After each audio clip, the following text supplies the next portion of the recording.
આગળ વધીએ અન્ય સમાચારો તરફ વડોદરાથી વિગતો આવી રહી છે। ભાયલીમાં શાંતિ ડહોળવાનો પ્રયાસ થયો છે। અરબી ઝંડા લગાવતા સ્થાનિકોનો વિરોધ સામે આવ્યો। અર્બન 7ના ધાબા પર આ ઝંડા લગાવવામાં આવ્યા। ગણેશોત્સવમાં ઝંડા લગાવતા સ્થાનિકોનો વિરોધ સામે આવ્યો। સ્થાનિક કાઉન્સિલરે ઝંડાને ઉતારી દીધા છે। હાલમાં અર્બન 7 વિસ્તારમાં પોલીસનો ચાંપતો બંદોબસ્ત ગોઠવી દેવામાં આવ્યો છે।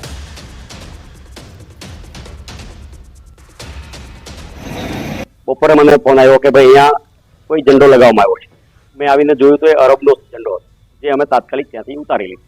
ત્યારબાદ અત્યારે રાત્રે એ લોકોએ તમામ ટાવર ઉપર ઝંડા લગાવી દીધા। એટલા માટે ફરી મને ફોન આવતા અહીંયા આવી અને ફરી અમે ઝંડા ઉતારી લીધા છે। જે વૈમનસ્ય ઊભું કરવાનું પ્રવૃત્તિ થઈ રહી છે એને બંધ કરવી પડે। એ ગણપતિજીના મંડપ વાળો જે ટાવર છે, ટાવરમાં ઉપર આ ઝંડો લગાડવાની શું જરૂર પડી, મારું એવું કહેવાનું છે। જો એને ઝંડા લગાડો તો પહેલા બધે લગાડતા। અહીંના ઝંડા આપણા દેશના ઝંડા નહીં લગાવી દીધા આગળ, અને જે પાકિસ્તાનના ઝંડા આપણા દેશમાં લગાવવાના આગળ, મારું કેવું એ છે। વડોદરામાં તોફાની તત્વો બેફામ બની રહ્યા છે। 3 યુવક મંડળોની મૂર્તિઓ ખંડિત કરી ચોરી કરવા આવેલા યુવકે આ મૂર્તિઓને ખંડિત કરી હોવાના ખુલાસા થઈ રહ્યા છે। ત્રણેય પંડાલોમાંથી માત્ર 50 રૂપિયાની ચોરી કરી આખા તંત્રને દોડતું કરી દીધું। આ ઘટના બાદ ગણેશ મંડળ દ્વારા ખંડિત મૂર્તિનું વિસર્જન કરી નવી મૂર્તિની સ્થાપના કરાઈ છે। તો બીજી તરફ પોલીસે કૃણાલ ગોદડિયાને ઝડપી પાડી કાર્યવાહી આગળની હાથ ધરી છે।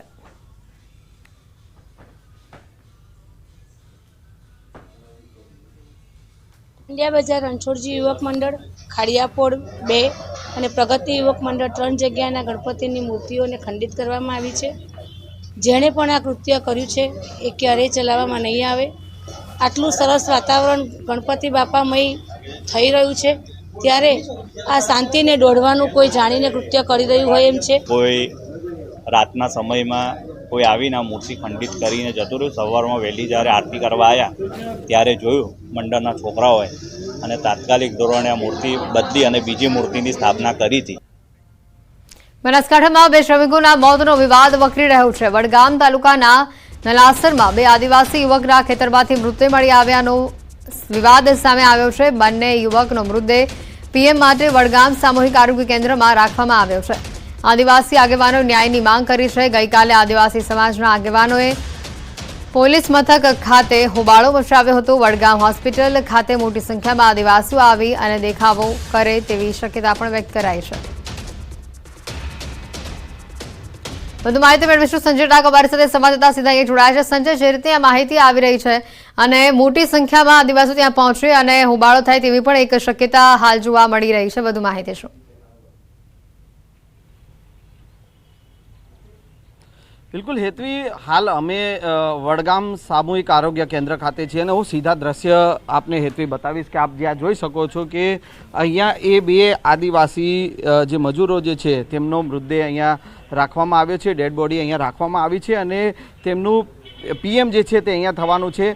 જો કે જે પ્રકારની જે ગઈકાલની જે ઘટના છે કે ગઈકાલે છાપી પાલનપુર હાઈવે પરની જે એક ડેરી છે અને ડેરીના માલિકે જે ખાતરની બોરીઓ ઉતારવા માટે 5 મજૂરો હાયર કર્યા હતા અને ત્યારબાદ જે માથાકૂટના આક્ષેપ કરવામાં આવ્યા અને એમાં મારવાના પણ આક્ષેપ કરવામાં આવ્યા મજૂરોને અને એમાંથી 3 મજૂરો ભાગી ગયા અને 2 મજૂરોના જે છે તે અહીંયા નળાસરના ખેતરમાંથી જે 2 મજૂરોના મૃતદેહ મળી આવ્યા અને એ સમગ્ર મામલે જે વિવાદ થયો, આદિવાસી સમાજના જે આગેવાનો જે છે તેઓએ હોબાળો પણ મચાવ્યો હતો ખેતરના માલિક સાથે તેમજ ડેરીના માલિક સાથે અને આદિવાસી આગેવાનોએ સમાધાન માટે બેઠક પણ કરી હતી, પરંતુ એ બેઠક ક્યાંક ને ક્યાંક નિષ્ફળ રહી। અત્યારે આપ જોઈ શકો છો કે અહીંયા જે પીએમ રૂમ છે ને પીએમ રૂમની બહાર પોલીસનો બંદોબસ્ત ગોઠવવામાં આવ્યો છે। જે પ્રકારે આદિવાસી આગેવાનો જે મોટી સંખ્યામાં આવે અને અહીંયા હોબાળો મચાવે તેવી શક્યતાઓ જોવાઈ રહી છે અને તેને લઈને હાલ સમગ્ર વડગામમાં જે છે તે અલગ અલગ જગ્યાએ પોલીસ ગોઠવી દેવામાં આવી છે અને સાથે સાથે અહીંયા જે પીએમ રૂમ છે ત્યાં પણ પોલીસનો બંદોબસ્ત જે છે તે હેતવી ગોઠવી દેવામાં આવ્યો છે। બિલકુલ સંજય, આભાર માહિતી બદલ। 2 કામદારોના મોત થતા આદિવાસી લોકો હાલ વિફર્યા હોવાની માહિતી સામે આવી રહી છે। કાબુમાં છે અત્યારે પોલીસ એક્શન મોડ પર જોવા મળી રહી છે। સૈયદપુરામાં બીજા દિવસે પોલીસ પણ તૈનાત રહી આ વિસ્તારમાં 5000 સીસીટીવી કેમેરાઓની મદદથી આરોપીઓની શોધખોળ થઈ રહી હતી। તોફાની તત્વો પથ્થરમારો કરનારાની સીસીટીવી કેમેરાથી ઓળખ કરવામાં આવી છે અને તે બાદ હવે કાર્યવાહી હાથ ધરાશે। સૈયદપુરા 4 રસ્તા ઉપર સુરત પોલીસના 10 કરતા વધુ કેમેરા છે અને તેની તપાસ કરવા અલગ અલગ ટીમો બનાવી ફૂટેજ જોવામાં આવી રહ્યા છે. પોલીસે પથ્થરમારા સાથે ગાડીઓ સળગાવવાનું અને ગાડીઓમાં તોડફોડ કરવાના અલગ અલગ 2 જેટલા ગુના જે છે તે નોંધ્યા છે. આ દ્રશ્યો આપણે બતાવી રહ્યા છે કઈ હદે ગાડીઓમાં પણ તોડફોડ થઈ હતી. સુરતમાં જે આ દ્રશ્યો સામે આવ્યા છે, અત્યાર સુધીમાં કુલ 27 જેટલા આરોપીઓ પકડાઈ ચૂક્યા છે. આ વિસ્તારમાં સુરત શહેરમાં 5000 સીસીટીવી કેમેરાની મદદથી જેટલા બી આરોપીઓ છે તેની શોધખોળ અને તપાસ થઈ રહી છે. વધુ માહિતી મેળવીશું. સંવાદદાતા કીર્તેશ અમારી સાથે સીધા અહીંયા જોડાઈ ચૂક્યા છે. કીર્તેશ, જે રીતે શાંતિ ડહોળવાનો સુરતનો જે પ્રયત્ન થયો છે અને તે બાદ જે 27 જેટલા આરોપીઓ પકડાઈ ચૂક્યા છે, હાલ આ વિસ્તારમાં કેવો માહોલ છે?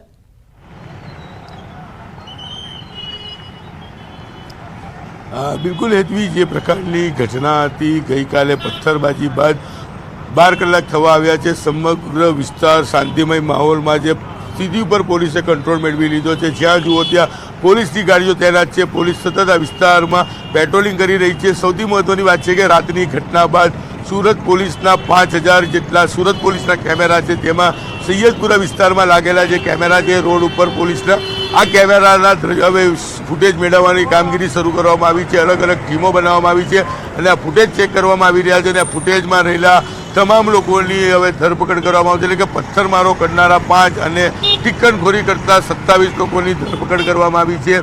પોલીસે પથ્થરમારા સાથે સાથે કહી શકાય ગાડીઓમાં આગ લગાડવાની ઘટના અને જે પ્રકારે ગાડીઓમાં તોડફોડ કરી હતી તેના અલગ 2 ગુના દાખલ કર્યા છે. જોકે 12 કલાક બાદ શાંતિમય માહોલ છે, પણ સુરતની આ ઘટના બાદ સુરતના 5000 કેમેરાથી સુરત પોલીસ આખા શહેર ઉપર નજર રાખી રહી છે. સંવેદનશીલ વિસ્તારો છે કે જ્યાં ગણપતિના મંડપો આવેલા છે ત્યાં પોલીસ તૈનાત કરવામાં આવી છે. સતત એ વિસ્તારમાં પેટ્રોલિંગ કરવામાં આવી રહ્યું છે. એટલે કે ગઈકાલની ઘટનાનું સુરતમાં પુનરાવર્તન ના થાય તેનું ખાસ ધ્યાન રાખવામાં આવી રહ્યું છે. કારણ કે ગઈકાલની આ ઘટના સુરતની સુરત ચોક્કસપણે બગાડી છે. દ્રશ્ય જોઈ શકાય છે કે જ્યાં જુઓ ત્યાં માત્ર પોલીસની ગાડીઓ છે. પોલીસ સતત પેટ્રોલિંગ કરી રહી છે. જોકે પરિસ્થિતિ પર કંટ્રોલ મેળવી લેવામાં આવ્યો છે અને ગઈકાલે અહીંયા જે પ્રકારે પોલીસ ઉપર પથ્થરમારો કરવામાં આવ્યો હતો, પોલીસના 2 થી 3 કર્મચારી અને 2 થી 3 અધિકારીઓ ઇજાગ્રસ્ત થયા હતા. એથી સૌથી મહત્વની વાત છે કે ન્યૂઝ 18ની ટીમ જ્યારે કવરેજ કરી રહી હતી ત્યારે પથ્થરબાજો ન્યૂઝ 18ના કેમેરામાં કેદ થતા અમારા પર પણ પથ્થરમારો કરવામાં આવ્યો હતો. સદનસીબે અમારો બચાવ થયો હતો, પણ કહી શકાય કે સતત પોલીસ દ્વારા અત્યારે પણ પેટ્રોલિંગ કરવામાં આવી છે. દ્રશ્ય જોઈ શકાય છે.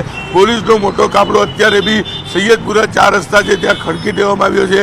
પોલીસ દ્વારા સતત પેટ્રોલિંગ સાથે અલગ અલગ ટીમો બનાવી અલગ અલગ ગલીઓમાં પેટ્રોલિંગ કરવામાં આવી રહ્યું છે. એટલે કે ગઈકાલની ઘટનાનું ફરી એકવાર પુનરાવર્તન અહીંયા ના થાય, શહેરમાં ના થાય, તેને લઈને સુરત પોલીસે એક્શન પ્લાન સાથેની કામગીરી શરૂ કરી છે. હેતુ બિલકુલ. આ સાથે જ કીર્તેશ, મહત્વની વાત છે કે સુરતના લોકો, કારણ કે આ પ્રકારની ઘટનાથી સુરતના લોકોમાં પણ રોષ જોવા મળી રહ્યો છે અને વધુ અપડેટ પણ આપણી પાસેથી કીર્તેશ આગળ મેળવતા રહીશું.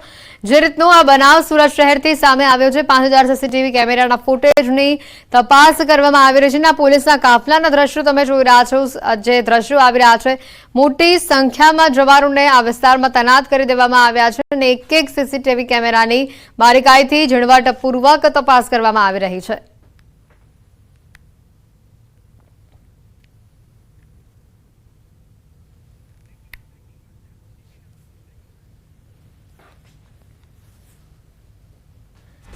અને સમાચાર આવી રહ્યા છે સુરતથી જે પથ્થરમારા પ્રકરણમાં હવે અન્ય પણ કેટલાક મોટા ખુલાસા સામે આવી રહ્યા છે. ગુનો આચરવા બાળકોનો ઉપયોગ કરવામાં આવ્યો હોવાનો આક્ષેપ છે. પથ્થરમારો કરવા બાળકોનો ઉપયોગ કરવામાં આવ્યા હોવાનો આ સૌથી મોટો આક્ષેપ કરવામાં આવી રહ્યો છે. પંડાલ પાસે પથ્થરમારા પ્રકરણની ઇનસાઇડ સ્ટોરી ન્યૂઝ 18 સૌથી ઝડપી આપણે બતાવી રહ્યું છે. પથ્થરમારા બાદની જે ઘટના જે બની છે, આક્ષેપો પર જે આક્ષેપો લગાવવામાં આવી રહ્યા છે, આ પ્રકરણમાં અનેક હજી મોટા ખુલાસા થઈ શકે છે. કારણ કે સૌથી મોટી વાત અહીંયા આવી છે કે આ હુમલો કરવા માટે બાળકોનો ઉપયોગ કરવામાં આવ્યો હતો. આ મામલે વધુ તપાસ થશે તેવું સીપીનું નિવેદન સામે આવ્યું છે. ગત વર્ષે પણ વિસર્જન સમયે આવું જ બન્યું હતું. બાળકોના ઉપયોગની પાછળ કોણ છે તેની તપાસ કરવામાં આવશે. આ મામલે તપાસ થઈ રહી છે તેવું સીપીનું નિવેદન સામે આવ્યું છે. ગત વર્ષે પણ વિસર્જન સમયે આ જ પ્રકારનો બનાવ સામે આવ્યો હતો. अभी ये सब इंट्रोगेशन में सब आएगा इन्वेस्टिगेशन में, अभी तो हमारा एक प्रायोरिटी थी कायदा और व्यवस्था का जो जानने की, और वो हम इंट्रोगेशन करके सही इसमें क्यों हुआ, कैसे हुआ, इसके पीछे कौन है, वो सब हम निकालेंगे। पिछले बार विसर्जन के दिन इस तरह के जो छोटे बच्चों ने किया तो बाद में कंप्रोमाइज हो गया, ऐसा जानकारी है। तो इसी हिसाब से इस बार जो यहाँ पे काफ़ी हम लोगों ने मेहनत किया था, शांति समिति की मीटिंग सब बढ़िया किया गया था, लेकिन फिर भी जो है हम जो बच्चों को यूज़ किया गया है तो उसके पीछे कौन कौन है मास्टरमाइंड, उसके ऊपर भी हम लोग તોફાની તત્વોને ગૃહ રાજ્યમંત્રીની કડક ચેતવણી આપવામાં આવી છે। ગુનો કરીને ઘરને તાળું મારી કોઈ નહીં બચી શકે। ગમે તેટલા મજબૂત તાળા હશે, ગુનેગાર પકડાઈ જશે। ગમે ત્યાં છુપાયો હશે, ગુનેગારોને પકડી લેવામાં આવશે। આ ગૃહ રાજ્યમંત્રી હર્ષ સંઘવીનું નિવેદન છે। ગુજરાતની શાંતિ દોલવાની કોઈ બી કોશિશ કરશે તો આ જ પ્રકારે કડકમાં કડક પગલાં જરૂરથી ભરવામાં આવશે। આ તાલા તો લોખંડના બનેલા છે, ખાલી ગમે તેટલા મજબૂત તાલા બાંધશો તો બી તાલા તોડી તોડીને એક એકને નીકાળીને પકડશો। તાલા મારવાથી કોઈ બચી નથી જતું, પથ્થર મારવાની હિંમત નહીં કરવી। ગમે ત્યાં છુપાયા હશે એક એકને શોધીને અંદર લઈ જઈશું। આગળ વધીએ અન્ય સમાચારો તરફ। વડોદરાથી વિગતો આવી રહી છે। ભાયલીમાં શાંતિ ડહોળવાનો પ્રયાસ થયો છે। અરબી ઝંડા લગાવતા સ્થાનિકોનો વિરોધ સામે આવ્યો। અર્બન 7ના ધાબા પર આ ઝંડા લગાવવામાં આવ્યા। ગણેશોત્સવમાં ઝંડા લગાવતા સ્થાનિકોનો વિરોધ સામે આવ્યો। સ્થાનિક કાઉન્સિલરે ઝંડાને ઉતારી દીધા છે। હાલમાં અર્બન 7 વિસ્તારમાં પોલીસનો ચાંપતો બંદોબસ્ત ગોઠવી દેવામાં આવ્યો છે।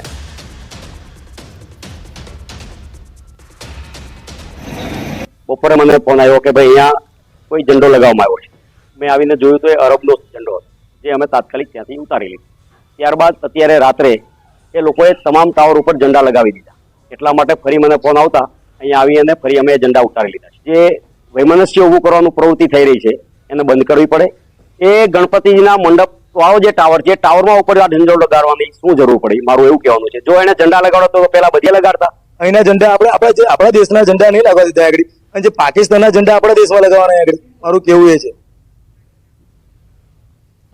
વડોદરામાં તોફાની તત્વો બેફામ બની રહ્યા છે। 3 યુવક મંડળોની મૂર્તિઓ ખંડિત કરી ચોરી કરવા આવેલા યુવકે આ મૂર્તિઓને ખંડિત કરી હોવાના ખુલાસા થઈ રહ્યા છે। ત્રણેય પંડાલોમાંથી માત્ર 50 રૂપિયાની ચોરી કરી આખા તંત્રને દોડતું કરી દીધું। આ ઘટના બાદ ગણેશ મંડળ દ્વારા ખંડિત મૂર્તિનું વિસર્જન કરી નવી મૂર્તિની સ્થાપના કરાઈ છે।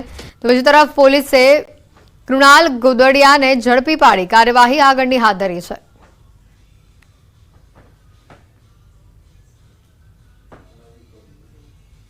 ઇન્ડિયા બજાર રણછોડજી યુવક મંડળ, ખાડિયાપોળ 2 અને પ્રગતિ યુવક મંડળ 3 જગ્યાના ગણપતિની મૂર્તિઓને ખંડિત કરવામાં આવી છે। જેણે પણ આ કૃત્ય કર્યું છે એ ક્યારેય ચલાવવામાં નહીં આવે। આટલું સરસ વાતાવરણ ગણપતિ બાપામય થઈ રહ્યું છે, ત્યારે આ શાંતિને દોડવાનું કોઈ જાણીને કૃત્ય કરી રહ્યું હોય એમ છે। કોઈ રાતના સમયમાં કોઈ આવીને આ મૂર્તિ ખંડિત કરીને જતું રહ્યું। સવારમાં વહેલી જ્યારે આરતી કરવા આવ્યા ત્યારે જોયું મંડળના છોકરાઓએ, અને તાત્કાલિક ધોરણે આ મૂર્તિ બદલી અને બીજી મૂર્તિની સ્થાપના કરી હતી। બનાસકાંઠામાં 2 શ્રમિકોના મોતનો વિવાદ વકરી રહ્યો છે। વડગામ તાલુકાના નલાસરમાં 2 આદિવાસી યુવકના ખેતરમાંથી મૃતદેહ મળી આવ્યાનો વિવાદ સામે આવ્યો છે। બંને યુવકનો મૃતદેહ પીએમ માટે વડગામ સામૂહિક આરોગ્ય કેન્દ્રમાં રાખવામાં આવ્યો છે। આદિવાસી આગેવાનો ન્યાયની માંગ કરી છે। ગઈકાલે આદિવાસી સમાજના આગેવાનોએ પોલીસ મથક ખાતે હોબાળો મચાવ્યો હતો। વડગામ હોસ્પિટલ ખાતે મોટી સંખ્યામાં આદિવાસીઓ આવી અને દેખાવો કરે તેવી શક્યતા પણ વ્યક્ત કરાઈ છે। વધુ માહિતી મેળવીશું સંજય ડાક અમારી સાથે સંવાદદાતા સીધા અહીં જોડાયા છે। સંજય, જે રીતે આ માહિતી આવી રહી છે અને મોટી સંખ્યામાં આદિવાસીઓ ત્યાં પહોંચે અને હોબાળો થાય તેવી પણ એક શક્યતા હાલ જોવા મળી રહી છે, વધુ માહિતી શું? બિલકુલ હેતવી, હાલ અમે વડગામ સામૂહિક આરોગ્ય કેન્દ્ર ખાતે છીએ અને હું સીધા દ્રશ્ય આપને હેતવી બતાવીશ કે આપ જ્યાં જોઈ શકો છો કે અહીંયા એ 2 આદિવાસી જે મજૂરો જે છે તેમનો મૃતદેહ અહીંયા રાખવામાં આવ્યો છે। ડેડ બોડી અહીંયા રાખવામાં આવી છે અને તેમનું પીએમ જે છે તે અહીંયા થવાનું છે।